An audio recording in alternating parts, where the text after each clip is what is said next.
गुरुवार का दिन देवगुरु बृहस्पति और भगवान विष्णु को समर्पित है। इस दिन बृहस्पति देव और भगवान विष्णु की पूजा करने से और व्रत रखने से व्यक्ति को ज्ञान, बुद्धि और वैभव की प्राप्ति होती है। इस व्रत को करने से घर परिवार में सुख, शांति और समृद्धि का वास होता है। तो आइए भगवान विष्णु की कृपा और उनका आशीर्वाद प्राप्त करने के लिए हम पाठ करें गुरुवार व्रत कथा का। कथा के अनुसार प्राचीन काल की बात है। किसी राज्य में एक बड़ा ही प्रतापी और दानी राजा राज करता था।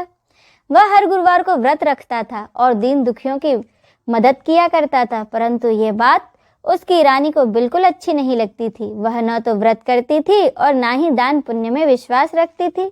इतना ही नहीं, वह राजा को भी ऐसा करने से मना करती थी। एक समय की बात है कि राजा शिकार खेलने के लिए वन गए। घर पर रानी और उसकी दासी थी। उसी समय गुरु बृहस्पति देव साधु का रूप धारण कर राजा के दरवाजे पर भिक्षा मांगने आए। साधु ने जब रानी से भिक्षा मांगी तो वह कहने लगी, हे साधु महाराज, मैं तो इस दान और पुण्य से तंग आ गई हूँ। आप कोई ऐसा उपाय बताएं जिससे कि मेरा सारा धन नष्ट हो जाए और मैं आराम से रह सकूं। इतना सुनकर बृहस्पति देव ने कहा कि हे देवी, तुम तो बड़ी विचित्र हो। संतान और धन से भला कोई दुखी होता है? अगर अधिक धन है तो इसे शुभ कार्यों में लगाओ, कुंवारी कन्याओं का विवाह कराओ, विद्यालय और बाग बगीचे का निर्माण कराओ, जिससे तुम्हारे दोनों लोग सुधरें। परंतु साधु की इन बातों से रानी को बिल्कुल खुशी नहीं हुई। उसने कहा कि मुझे ऐसे धन की आवश्यकता नहीं है जिसे मैं दान में दूं और जिसे संभालने में मेरा सारा समय नष्ट हो जाए। तब साधु ने कहा, अगर तुम्हारी ऐसी ही इच्छा है तो मैं जो बताता हूँ तुम वैसा ही करना।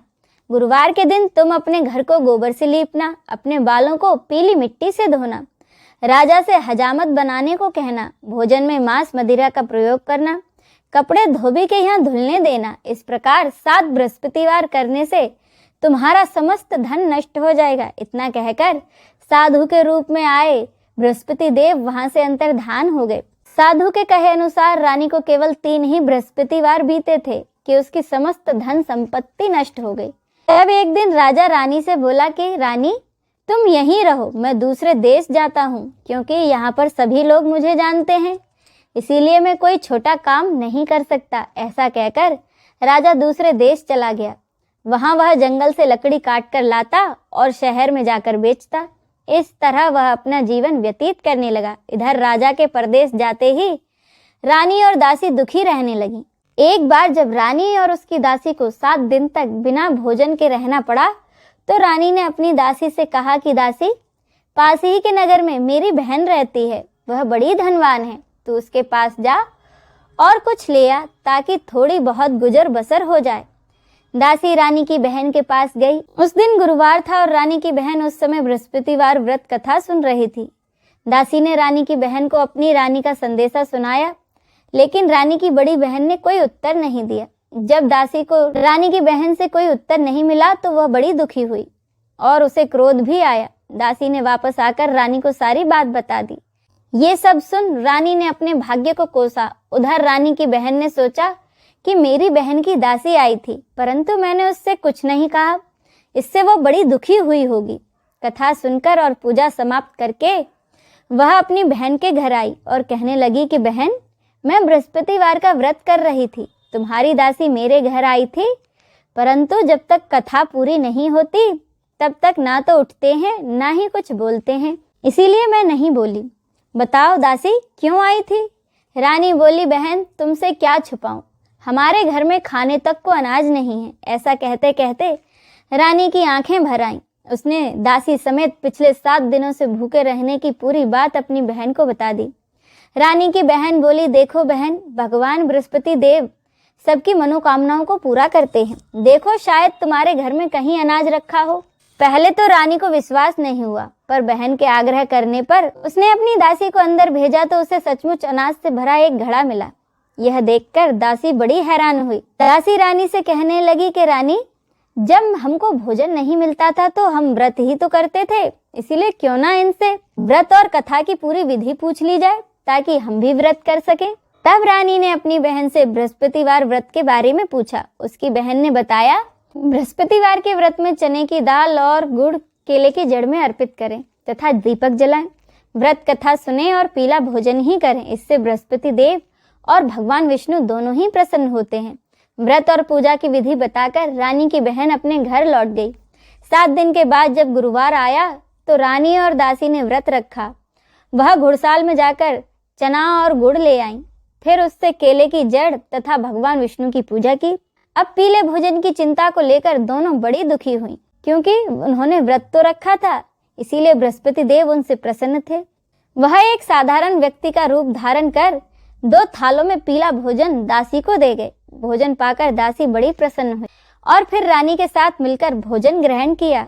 उसके बाद दासी और रानी हर गुरुवार को व्रत और पूजा करने लगी। बृहस्पति देव की कृपा से उनके पास फिर से धन संपत्ति आ गई, परंतु रानी फिर से पहले की तरह आलस्य करने लगी। तब दासी बोली, देखो रानी, तुम पहले भी इसी प्रकार आलस्य करती थी। तुम्हें धन रखने में कष्ट होता था, इस कारण सभी धन नष्ट हो गया, और अब जब बृहस्पति देव की कृपा से हमें पुनः धन प्राप्त हुआ है तो तुम फिर से आलस्य करने लगी।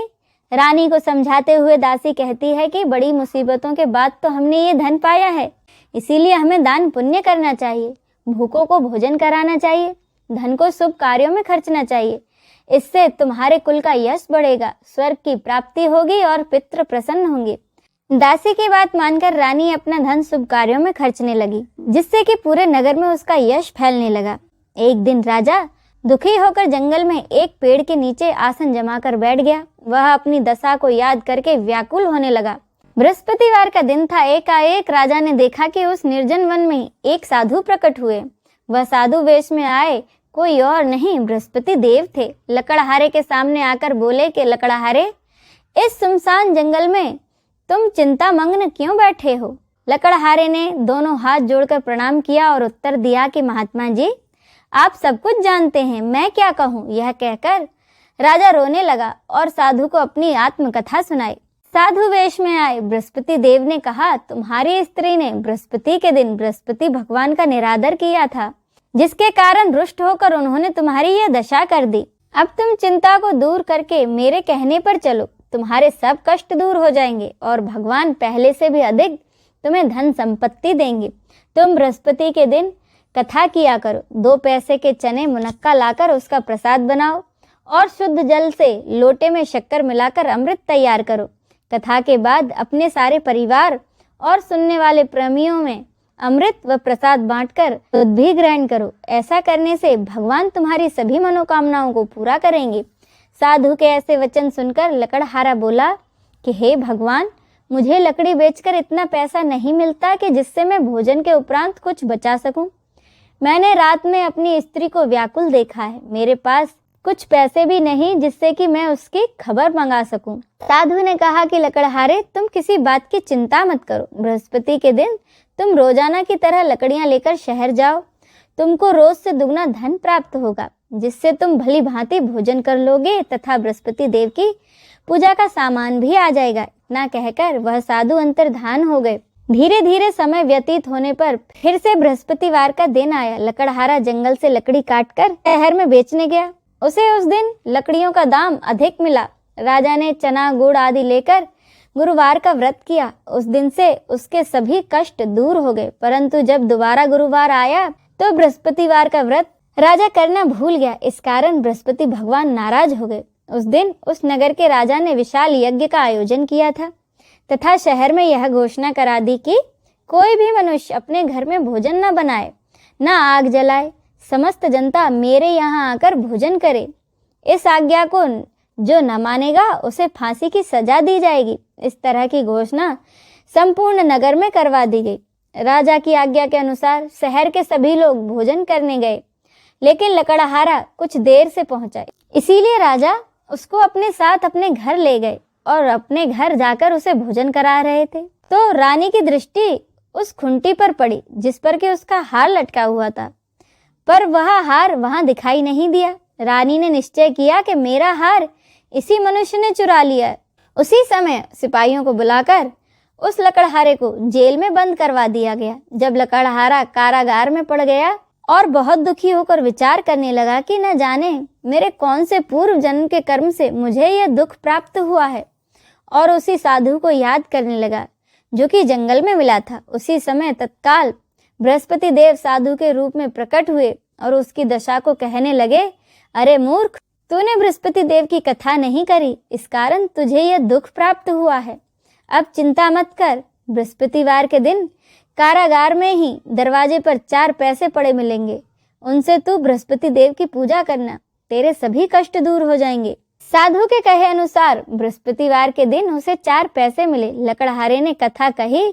उसी रात को बृहस्पति देव ने उस नगर के राजा को सपने में आकर कहा कि राजा, तुमने जिस आदमी को कारागार में बंद कर दिया है वह निर्दोष है, वह तो दूसरे नगर का राजा है, उसे छोड़ देना। रानी का हार उसी खुंटी पर लटका है, अगर तू ऐसा नहीं करेगा तो मैं तेरे राज्य को नष्ट कर दूंगा।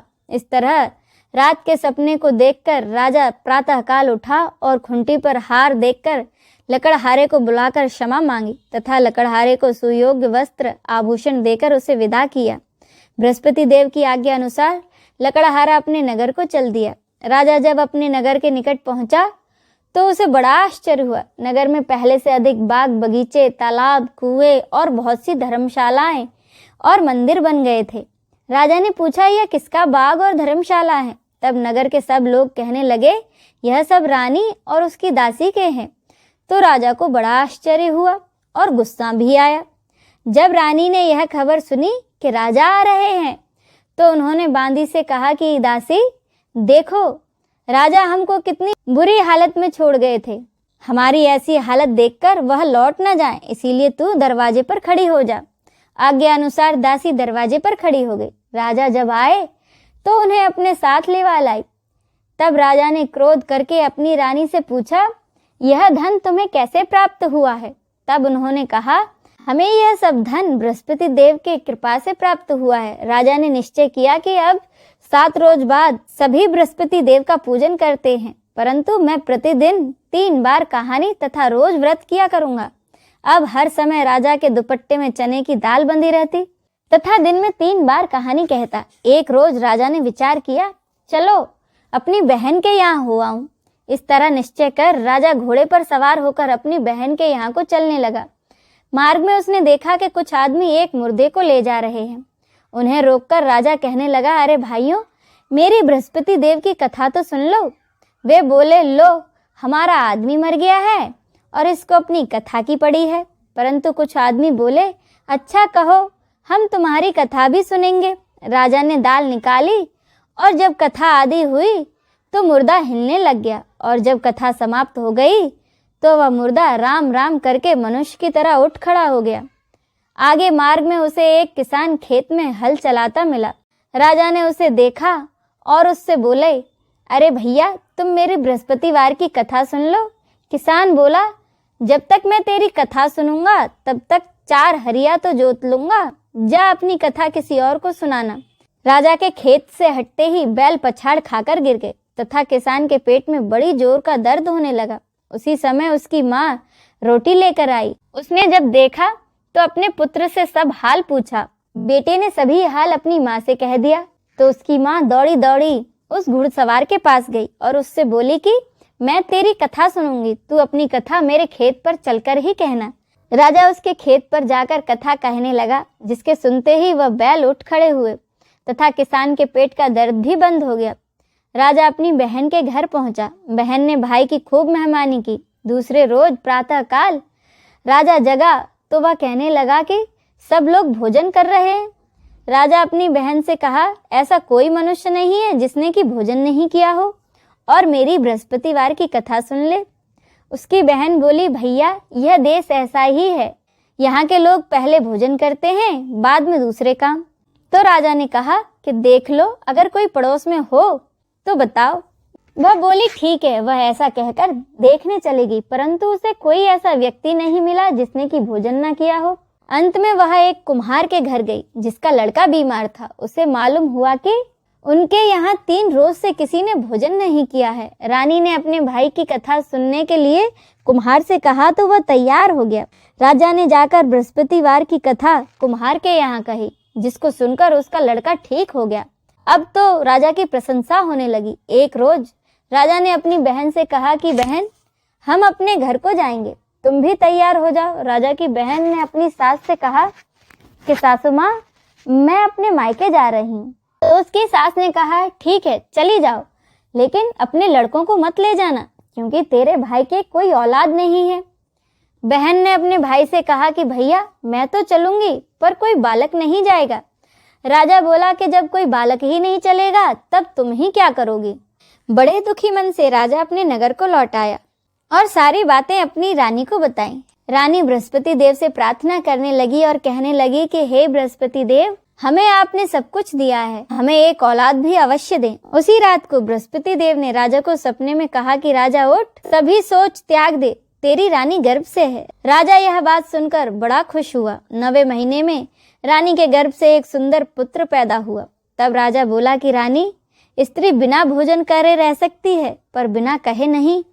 जब मेरी बहन यहाँ आए तो तुम उससे कुछ मत कहना। रानी ने कहा, ठीक है। जब राजा की बहन ने यह शुभ समाचार सुना तो वह बहुत खुश हुई और बधाई लेकर अपने भाई के घर आ गई। तब रानी ने कहा, जब भाई लेने गया था तब तो नहीं आई और अब दौड़ी दौड़ी चली आई। राजा की बहन बोली, भाभी मैं इस प्रकार न कहती तो तुम्हें औलाद कैसे मिलती। बृहस्पति देव ऐसे ही हैं, जैसे जिसके मन में कामनाएं हैं सभी को पूर्ण करते हैं। जो व्यक्ति सद्भावना पूर्वक बृहस्पतिवार का व्रत करता है एवं कथा पढ़ता और सुनाता है, बृहस्पति देव उसकी सभी मनोकामनाएं पूरी करते हैं। बोलो बृहस्पति देव की जय। अब सुने बृहस्पति देव की आरती। ओम जय बृहस्पति देवा, ओम जय बृहस्पति देवा। छिन्न छिन्न भोग लगाऊं, छिन्न छिन्न भोग लगाऊं, कदली फल मेवा। ओम जय बृहस्पति देवा। तुम पूर्ण परमात्मा, तुम अंतर्यामी, स्वामी तुम अंतर्यामी। जगत पिता जगदीश्वर, जगत पिता जगदीश्वर, तुम सबके स्वामी। ओम जय बृहस्पति देवा। चरणामृत निज निर्मल, सब पातक हरता, स्वामी सब पातक हरता। सकल मनोरथ दायक, सकल मनोरथ दायक, कृपा करो भरता। ओम जय बृहस्पति देवा। तन मन धन अर्पण कर, जो जन शरण पड़े, स्वामी जो जन शरण पड़े। प्रभु प्रकट तब हो कर, प्रभु प्रकट तब हो कर, आकर द्वार खड़े। ओम जय बृहस्पति देवा। दीन दयाल दयानिधि, भक्तन हितकारी, स्वामी भक्तन हितकारी। पाप दोष सब हरता, पाप दोष सब हरता, भवबंधन हारी। ओम जय बृहस्पति देवा। सकल मनोरथ दायक, सब संशय हारो, स्वामी सब संशय हारो। विषय विकार मिटाओ, विषय विकार मिटाओ, संतन सुखकारी। ओम जय बृहस्पति देवा। जो कोई आरती तेरी प्रेम सहित गावे, स्वामी प्रेम सहित गावे। जेठानंद आनंद कर, जेठानंद आनंद कर, सो निश्चय पावे। ओम जय बृहस्पति देवा। बोलिए देव गुरु बृहस्पति की जय, भगवान विष्णु की जय। नमः पार्वते पते, हर हर महादेव की जय।